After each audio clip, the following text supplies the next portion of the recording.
ونسلم على سيدنا ومولانا محمد رسوله النبي الكريم الحميد الرؤوف الرحيم. أما بعد فأعوذ بالله من الشيطان الرجيم. بسم الله الرحمن الرحيم.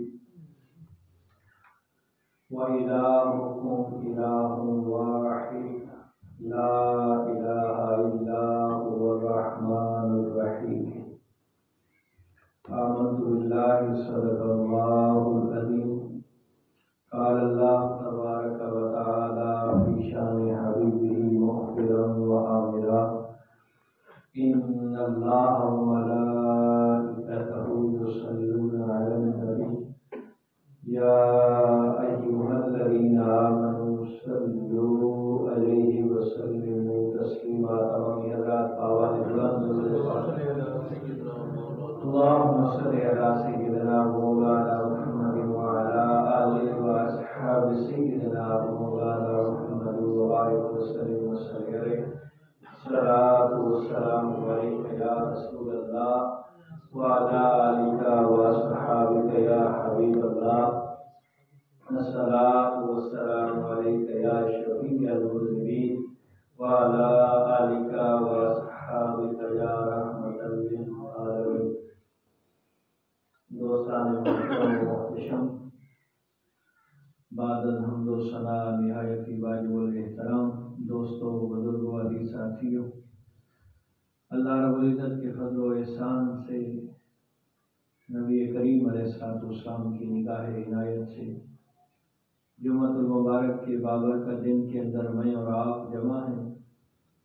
دعا فرمائیں مالک کریم ہم سب کا یہاں آنا، مل بیٹھنا، ذکر اذکار کرنا، سننا سنانا اپنی پاک بارگاہ کے اندر منظور و مقبول فرمائے. دوران خطبہ میں نے آپ حضرات کے سامنے اللہ رب العزت کی لارب کتاب قرآن مجید کی ایک آیت کا کچھ حصہ تلاوت کرنے کا شرف حاصل کیا ہے. دعا فرمائیں مالک کریم مجھے حق کو سچ بیان کرنے کی اور ہم سب کو عمل کرنے کی توفیق عطا فرمائے. بڑی مشہور آیت کریمہ ہے، شاید آپ نے اس کے مفاہیم اور مطالب پہ کبھی توجہ نہ کی ہو، لیکن آپ حضرات کی آیت کریمہ علماء، قراء، حفاظ کے منہ مبارک سے سنتے رہتے ہیں. وَإِلَٰهُكُمْ إِلَٰهٌ وَاحِدٌ، اور تمہارا معبود، تمہارا الہ واحد ہے، ایک خدا ہے. ٹھیک ہے، لا الہ الا هو الرحمن الرحیم، اس کے سوا کوئی عبادت کے لائق نہیں، نہایت مہربان، بہت رحم فرمانے والا. الہ برحق جو ہے وہ صرف اللہ رب العزت کی ذات ہے. معبود، عبادت کے لائق، جو سجدہ، جس کی بارگاہ کے اندر سجدہ کرنا ہمارے اوپر لازم ہے، وہ اللہ رب العزت کی ذات ہے. اور فرمایا وہ نہایت مہربان، رحم فرمانے والی ذات ہے. اب جو اس کو الہ پر حق مانتا ہے، اس کے بارے میں نبی کریم علیہ السلام کا فرمان تو سنیے. حضرت انس بن مالک رضی اللہ تعالیٰ عنہ سے روایت ہے، اور بخاری و مسلم دونوں کے اندر موجود ہے. نبی کریم علیہ السلام فرماتے ہیں، حضرت انس بن مالک رضی اللہ تعالیٰ عنہ راوی ہیں کہ نبی کریم علیہ السلام کے ساتھ حضرت معاذ بن جبل رضی اللہ تعالیٰ عنہ سواری پہ سوار تھے، یعنی آپ کے ساتھ سوار تھے. جو آپ علیہ السلام کی سواری تھی، اس کے آپ علیہ السلام کی سواری پہ سرکار کے پیچھے حضرت معاذ سوار تھے۔ ان النبی ومعاذ ردیفہ علی الراحل، کہ نبی کریم علیہ السلام کی سواری پہ حضرت معاذ بن جبل بھی سوار تھا۔ ذرا توجہ تو کیجیے کہ جو ایسی ذات کہ جس کے لیے اللہ رب العزت نے مجھے اور آپ کو پیدا فرمایا، جن کے صدقے میں، اور وہ ایسی ذات کہ جنہوں نے صرف حکومت جانوں پہ نہیں دلوں پہ بھی حکومت کی ہے، لیکن اپنی سواری پہ ساتھ حضرت معاذ بن جبل کو بھی سوار کیا ہوا ہے۔ اب انداز کیا ہے؟ میرے مصطفیٰ فرماتے ہیں یا معاذ، اے معاذ۔ حضرت معاذ رضی اللہ تعالی عنہ اس کا جواب دیتے ہیں لبیک یا رسول اللہ وسعدیک، کہ یا رسول اللہ میں حاضر ہوں۔ یہ بخاری مسلم کی روایت ہے کہ حضرت سعد جواب کس انداز میں دے رہے ہیں؟ آپ عرض کر رہے ہیں کہ لبیک یا رسول اللہ وسعدیک، کہ یا رسول اللہ صلی اللہ علیہ وآلہ وسلم میں حاضر ہوں۔ نبی کریم علیہ السلام نے دوبارہ پھر فرمایا یا معاذ، آپ نے پھر وہی انداز میں عرض کی لبیک یا رسول اللہ وسعدیک۔ یہ 3 مرتبہ حضرت معاذ کو میرے مصطفیٰ کریم علیہ السلام نے اپنی طرف مخاطب فرمایا، تو حضرت معاذ نے 3 مرتبہ لبیک یا رسول اللہ وسعدیک کے جملے کہے۔ اس کے بعد نبی کریم علیہ السلام نے فرمایا ما من احد یشہد ان لا الہ الا اللہ وان محمد رسول اللہ صدقا من قلبہ، کہ جو اس بات کی گواہی دے سچے دل کے ساتھ، سچے دل کے ساتھ اس چیز کی گواہی دے، کس چیز کی گواہی دے؟ کہ عبادت کے لائق اللہ کی ذات ہے، معبود برحق جو ہے وہ اللہ رب العزت کی ذات ہے، اور اس کے علاوہ گواہی دے کہ محمد علیہ السلام اللہ کے رسول ہیں۔ لیکن شرط کیا ہے؟ صدقا من قلبہ، سچے دل سے، صرف زبانی کلامی نہیں، صرف دکھلاوے کی بات نہیں، سچے دل کے ساتھ یہ گواہی دے کہ اللہ کے علاوہ کوئی معبود نہیں اور محمد مصطفیٰ اللہ کے رسول ہے۔ جب یہ گواہی دے گا تو میرے مصطفیٰ کریم علیہ السلام نے فرمایا الا حرمہ اللہ علی النار، مالک کریم اس پہ جہنم کی آگ کو حرام کر دے گا۔ سبحان اللہ، سبحان اللہ۔ شرط کیا ہے؟ کہ سچے دل کے ساتھ اس چیز کی گواہی۔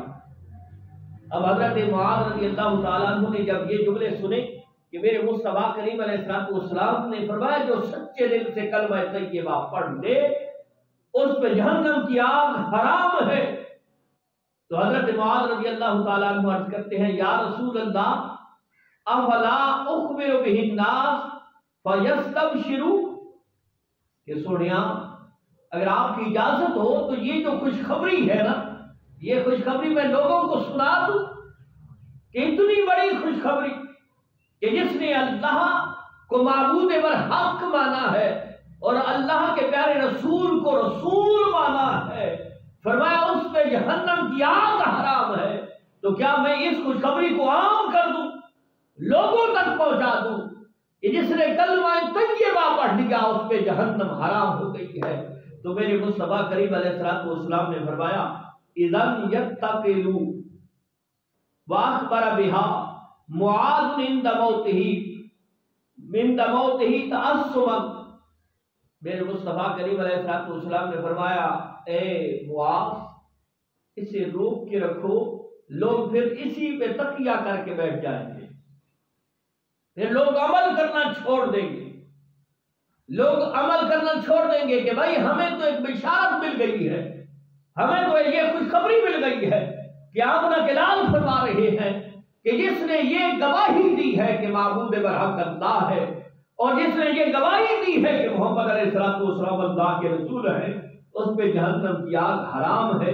اگر تم اسی بات کو لوگوں کو تک پھیلا دو گے تو لوگ پھر باقی عمل کی طرف سے ہاتھ دھو بیٹھیں گے، عمل نہیں کریں گے، اسی پہ تکیہ اور بھروسہ کر کے بیٹھ جائیں گے۔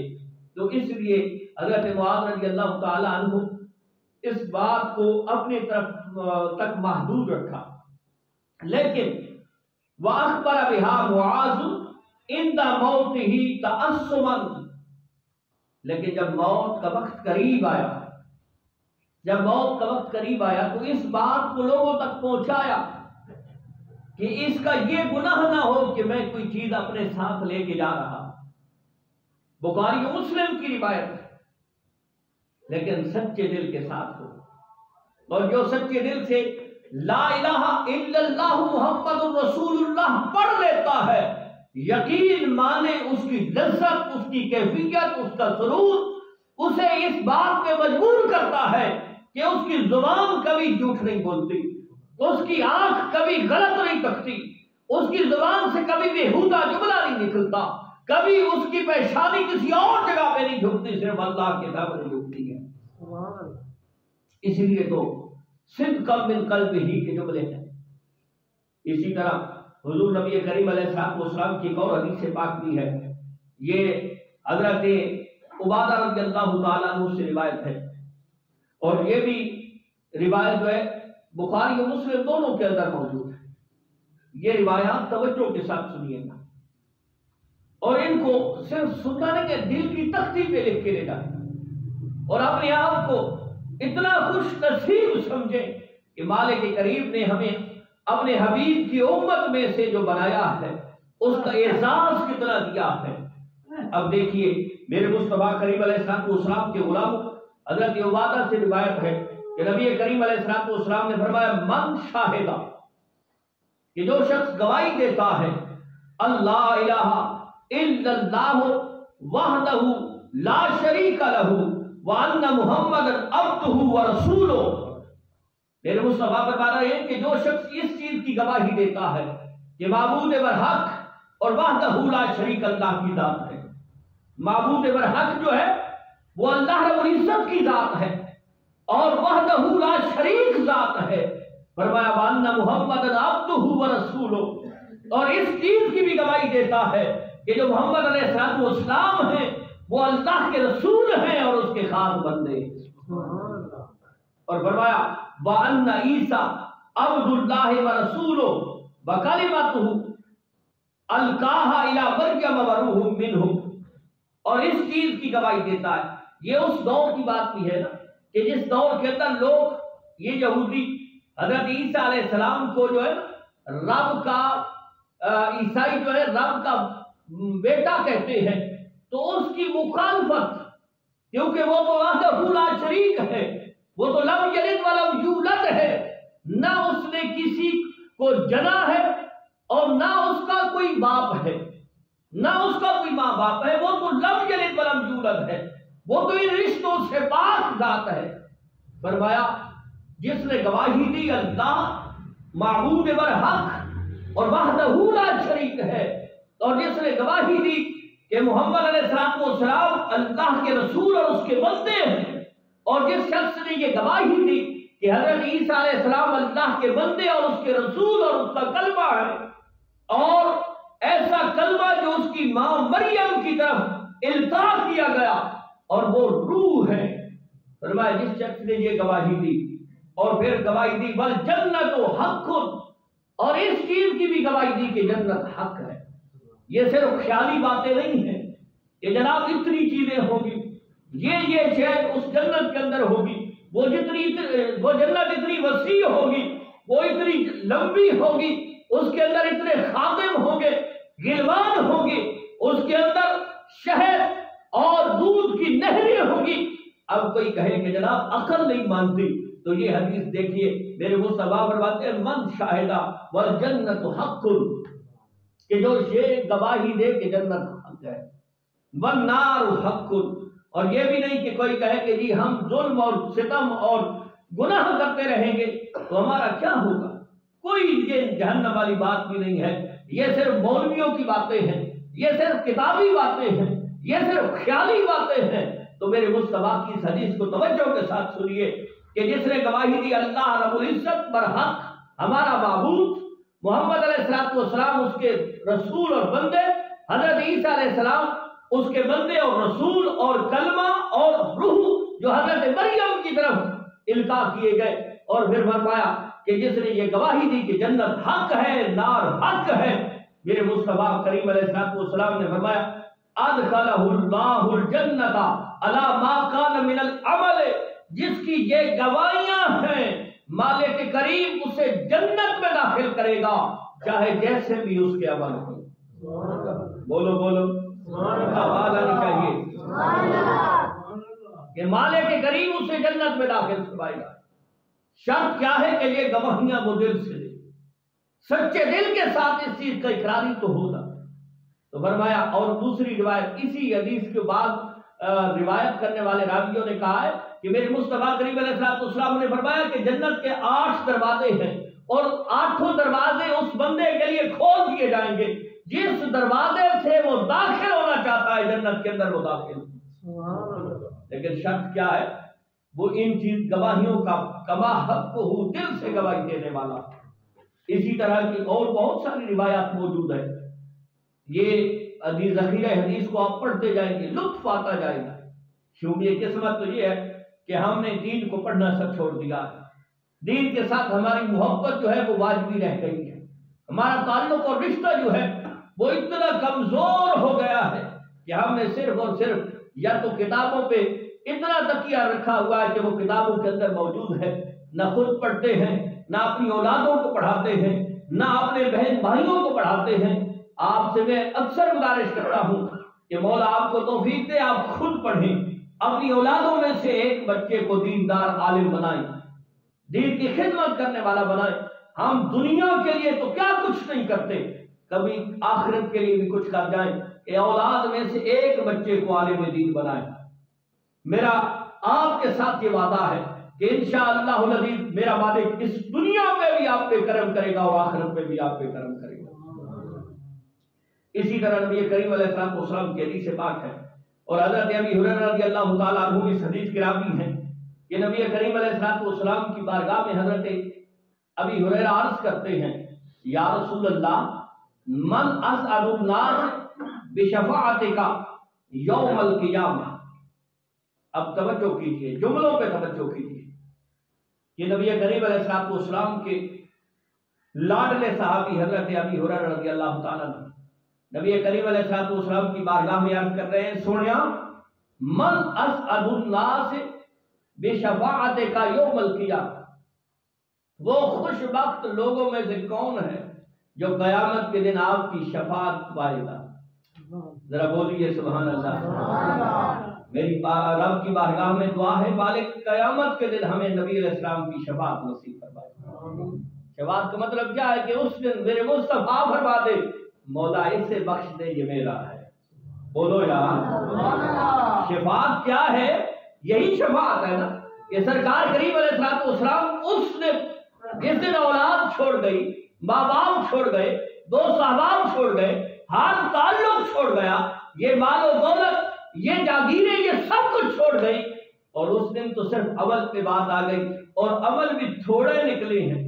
اب فرشتوں نے پکڑا ہوا ہے کہ اسے جہنم لے کے جانا ہے، اور اس دن سفارش کر دے، میرے مصطفیٰ شفاعت کر دے، مولا اسے بخش دے، یہ میرا غلام ہے۔ اور جب میرے مصطفیٰ اتنا کہیں گے تو پھر دیکھیے رب کائنات اس دن اپنے حبیب کو خالی نہیں موڑے گا۔ قرآن کہتا ہے وَسَوْفَ يُعْطِيكَ رَبُّكَ فَتَرْضَىٰ، اے حبیب اب قریب ہم آپ کو اتنا دیں گے کہ آپ راضی ہو جائیں گے۔ سبحان اللہ، آپ راضی ہو جائیں گے، ہم آپ کو اتنا دیں گے۔ یہ میرے مصطفیٰ کی شفاعت ہے۔ اور نبی کریم علیہ السلام کی بارگاہ میں عرض کی گئی، سنیا کہ اس دن خوش بخت ترین لوگ کون ہوں گے کہ جو شفاعت، جن کو یہ سعادت ملے گی کہ آپ کی شفاعت نصیب ہوگی۔ میں توجہ چاہوں گا، میرے مصطفیٰ کریم علیہ السلام پہلے تو حضرت ابی ہریرہ سے فرماتے ہیں، ابی ہریرہ مجھے یقین تھا کہ یہ سوال صرف تو ہی پوچھے گا۔ مجھے یقین تھا کہ یہ سوال صرف اور صرف تو ہی پوچھے گا، کیونکہ تیری حدیث کے اندر بڑا ذوق شوق ہے۔ اب اس ابی ہریرہ کی شان اور عظمت اور رفعت کا کیا مقام ہے کہ جسے آمنہ کے لال یہ فرما رہے ہیں کہ اے ابی ہریرہ تیرے اندر میری حدیث کو جاننے کی بڑی شوق ہے، بڑی ذوق ہے، بڑا دل کے اندر ایک خیال ہے کہ میں مصطفیٰ کریم علیہ السلام کی حدیثوں کو یاد کروں۔ اور پھر فرمایا اگلا جو سوال کیا تھا حضرت ابی ہریرہ نے، اس سوال کا جواب دیا ہے، اور وہ سوال کیا ہے؟ میرے مصطفیٰ کریم علیہ السلام نے فرمایا اسعد الناس بشفاعتی یوم القیامہ، کہ میں قیامت کے دن وہ لوگ خوش بختی کے ساتھ میری شفاعت کو پا لیں گے۔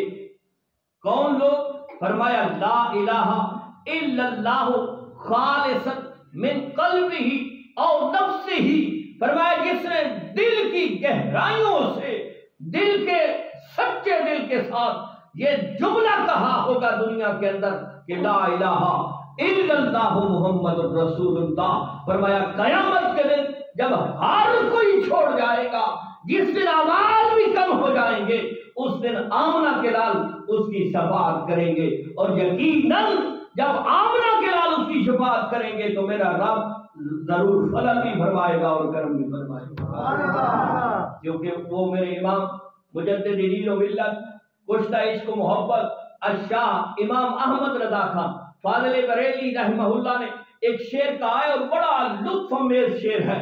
آپ فرماتے ہیں فقط اتنا سبب ہے بد میں انعقاد محشر کا، توجہ رہے کہ یہ جو ان محشر کے دن انعقاد ہونا ہے، یہ جو سارے حساب و کتاب ہونے ہیں، بڑی محبتوں کا اظہار کیا ہے۔ آپ فرماتے ہیں فقط اتنا سبب ہے بد میں انعقاد محشر کا کہ ان کی شان محبوبی دکھائی جانے والی ہے، کہ آمنہ کے لال کی شان محبوبی دکھائی جانے والی ہے۔ آخری روایت اور پھر گفتگو کو سمیٹتے ہیں۔ مالک کریم ہمیں نبی کریم علیہ السلام کی شفاعت نصیب فرمائے۔ میرے مصطفیٰ کریم علیہ السلام نے حضرت معاذ رضی اللہ تعالیٰ عنہ کو یمن کی طرف قاضی بنا کے بھیجا، ان کے معاملات کو حل کرنے کے لیے، سوالوں کے جواب دینے کے لیے، ان کے فیصلے کرنے کے لیے حضرت معاذ رضی اللہ تعالیٰ عنہ کو یمن کی طرف قاضی بنا کے بھیجا۔ تو نبی کریم علیہ السلام نے ساتھ میں وصیتیں پھر ساتھ میں وصیتیں فرمائی، نصیحتیں کی، اور وہ نصیحتیں کیا ہیں؟ توجہ رہے اور گفتگو کو سمیٹتے ہیں۔ میرے مصطفیٰ کریم علیہ السلام نے فرمایا انک تاتی قوم من اہل الکتاب، اے معاذ ابن جبل تم اہل کتاب کی طرف جا رہے ہو، یعنی تورات و زبور کو ماننے والے وہ لوگ ہیں، ابھی مسلمان تو نہیں ہوئے، لیکن جہاں مسلمان ہو گئے ہیں تم وہاں قاضی بنا کے میں تمہیں بھیج رہا ہوں۔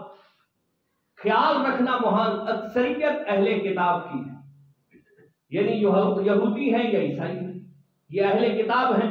میرے مصطفیٰ کریم علیہ السلام نے فرمایا فَدْعُهُمْ إِلَى شَهَادَةِ اللَّهَ إِلَٰهَ إِلَّا اللَّهُ وَأَنِّي رَسُولُ اللَّهِ، کہ نبی کریم علیہ السلام نے فرمایا کہ اے معاذ ابن جبل میں تمہیں اہل کتاب کی طرف بھیج رہا ہوں، لیکن یہ چیزیں اس چیز کا خیال رکھنا کہ پہلے انہیں تم نے دعوت دینی ہے۔ کس چیز کی دعوت دینی؟ کہ لا الہ الا اللہ انی رسول اللہ۔ سرکار فرما رہے ہیں کہ انہیں اللہ کی وحدانیت کی دعوت دینا، کیونکہ وہ تو بتوں کے سامنے جھکنے والے لوگ ہیں، وہ تو مورتیاں بنا بنا کے ان کے سامنے جھکنے والے لوگ ہیں، یا وہ حضرت عزیر کو رب کا بیٹا بنا کے بیٹھے ہوئے ہیں، یا حضرت عیسیٰ علیہ السلام کو رب کا بیٹا بنا کے بیٹھے ہوئے ہیں، حالانکہ رب تعالیٰ تو ان چیزوں سے پاک ہے۔ تو پہلا جو انہیں دعوت دینا وہ دعوت کیا ہے؟ اس چیز کی دعوت دینا کہ اللہ کے علاوہ کوئی معبود نہیں اور محمد علیہ السلام اس کے رسول ہیں۔ اور فرمایا فَإِنْهُمْ أَطَاعُوا لِذَلِكَ، کہ اگر یہ چیز وہ قبول کر لیں، اس چیز کی وہ گواہی دے دیں، وہ کلمہ طیبہ پڑھ لیں، تو اس سے اگلا جملہ کیا کہنا ہے؟ فرمایا فَعَالِمُ أَنَّ اللَّهَ افْتَرَضَ عَلَيْهِمْ 5 صلوات فی کل یوم ولیلۃ، پھر انہیں کہنا کہ مالک کریم نے مسلمانوں پہ 5 وقت کی نمازیں ایک دن اور رات کے اندر یعنی 24 گھنٹوں کے اندر 5 نمازیں فرض کی ہیں۔ پہلے ان سے کلمہ طیبہ پڑھوانا، اللہ کو وحدہ لا شریک منوا لینا اور میری رسالت کا اقرار ان سے کروا لینا۔ جب یہ ہو جائے تو پھر انہیں کہنا کہ اللہ نے یہ 5 وقت کی نمازیں فرض کی۔ اس کے بعد فَإِنْهُمْ أَطَاعُوا لِذَلِكَ فَعَلِمْهُمْ أَنَّ اللَّهَ افْتَرَضَ عَلَيْهِمْ صَدَقَةً تُؤْخَذُ مِنْ أَغْنِيَائِهِمْ فَتُرَدُّ فِي فُقَرَائِهِمْ۔ فرمایا جب یہ اس چیز کا اقرار کر دیں نا کہ نماز ان پہ 5 نمازیں فرض کی گئی ہیں ایک دن اور رات کے اندر، تو پھر فرمایا انہیں زکوٰۃ کا کہنا کہ ان کے مالداروں سے لے کے انہی کے فقیروں میں اسے تقسیم کر دینا۔ یہ زکوٰۃ ہے۔ زکوٰۃ ایک ایسا عمل ہے، اگر کما حق کو ہوا ہمارا معاشرہ اس زکوٰۃ کو دینا شروع کر دے اور جو مستحق ہیں اس سے صرف مستحق لیں، ہر بندہ نہ لے۔ جس طرح ہمارے ہاں ایک اعلان ہوتا ہے کہ جی یہ خیرات تقسیم ہو رہی ہے تو ہر بندہ دوڑ جاتا ہے۔ بھئی کیوں دوڑ جا رہے؟ جی وہ تقسیم کر رہا ہے۔ بھئی وہ تقسیم کر رہا ہے، کیا تم لینے کی مستحق بھی ہو یا نہیں؟ ہر بندہ دوڑ پڑتا ہے کہ جی مجھے لینا چاہیے۔ حالانکہ ایک دور تھا حضرت عمر بن عبدالعزیز کے دور کے اندر مسلمانوں کی یہ حالت تھی کہ لوگ زکوٰۃ کے پیسے ہاتھوں پہ لے کے پھر رہے ہوتے تھے، کوئی انہیں زکوٰۃ لینے والا نظر نہیں آتا۔ کسی غریب کو پیش کرتے وہ کہتا نہیں جناب مجھ پہ زکوٰۃ نہیں لگتی، میں مستحق کے زکوٰۃ نہیں۔ آج تو دیکھیں تو صحیح، میں نے کئی لوگوں کو دیکھا ہے جو مستحق کے زکوٰۃ نہیں ہے لیکن لوگوں سے کہتے ہیں کہ ہمیں زکوٰۃ۔ اللہ تعالیٰ رحم فرمائے۔ فرمایا زکوٰۃ کا طریقہ کار کیا ہے کہ ان کے امیروں سے لینا اور غریبوں میں تقسیم کر دینا۔ اور ساتھ میں ایک اور بڑی خوبصورت وضاحت فرمائی ہے، فَإِنْهُمْ أَطَاعُوا لِذَلِكَ فَإِيَّاكَ وَكَرَائِمَ أَمْوَالِهِمْ۔ فرمایا یاد رکھنا جب یہ چیز وہ قبول کر لیں تو یہ نہ ہو کہ ان کے سب سے اچھا مال لیا جائے، کہ ان سے آپ زکوٰۃ وصول کر رہے ہیں تو ان میں سے جو ان کا مال ہو سب سے اچھا مال نہ، یہ نہ کریں۔ اب عامرہ کلال کی وصیتیں اور نصیحتیں تو دیکھیے کہ آپ نے قاضی کو فرما رہے ہیں کہ ان کے مال میں سے جب زکوٰۃ وصول کرنا شروع کرنا تو ایسا نہ ہو کہ سب سے اعلیٰ مال ان سے لے لینا، نہیں، ہمیشہ درمیانہ مال، نہ سب سے اعلیٰ نہ سب سے کم تر، درمیانہ مال۔ اور اگلا جملہ جو ہے نا وہ ہمیں دل کی تختی پہ لکھ کے لے جانے والا جملہ ہے، اور میں کہتا ہوں آج کی اس پورے خطاب کا ایک نچوڑ بھی کہہ لے کہ سرکار کریم علیہ السلام نے فرمایا وَاتَّقِ دعوۃ المظلوم، اے معاذ اللہ سے مظلوم کی بد دعا سے ڈرتے رہنا۔ توجہ رہے، وَاتَّقِ دعوۃ المظلوم، کہ مظلوم کی بد دعا سے ڈرتے رہنا۔ کیوں؟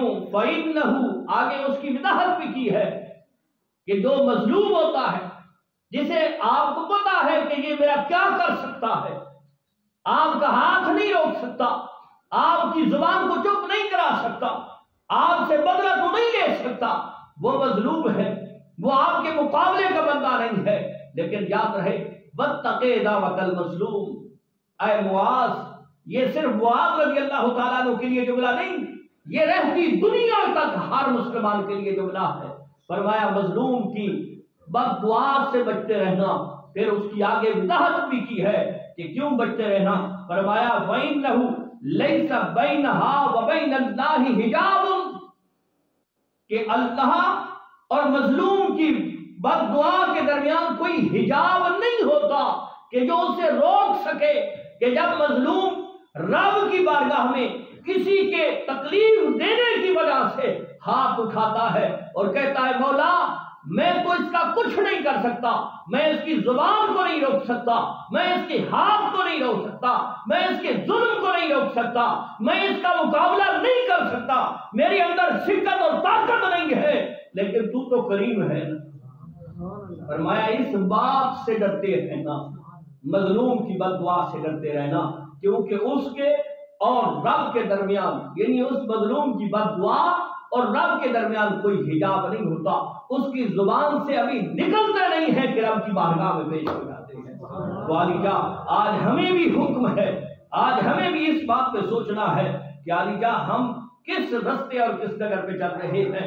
پہلے تو اپنے دل کے اندر سچے دل کے ساتھ اس کلمہ طیبہ کو آپ نصب کریں، اس کو اتنا راسخ کریں کہ واقعتاً معلوم ہونا چاہیے کہ یہ لا الہ الا اللہ محمد الرسول اللہ سچے دل سے کہنے والا ہے۔ اور پھر یہ بھی یاد رہے کہ جو اس کے لوازمات ہیں ان کو پورا کرنا چاہیے، اور پھر واتقِ دعوت المظلوم، مظلوم کی بد دعا سے بچنا چاہیے۔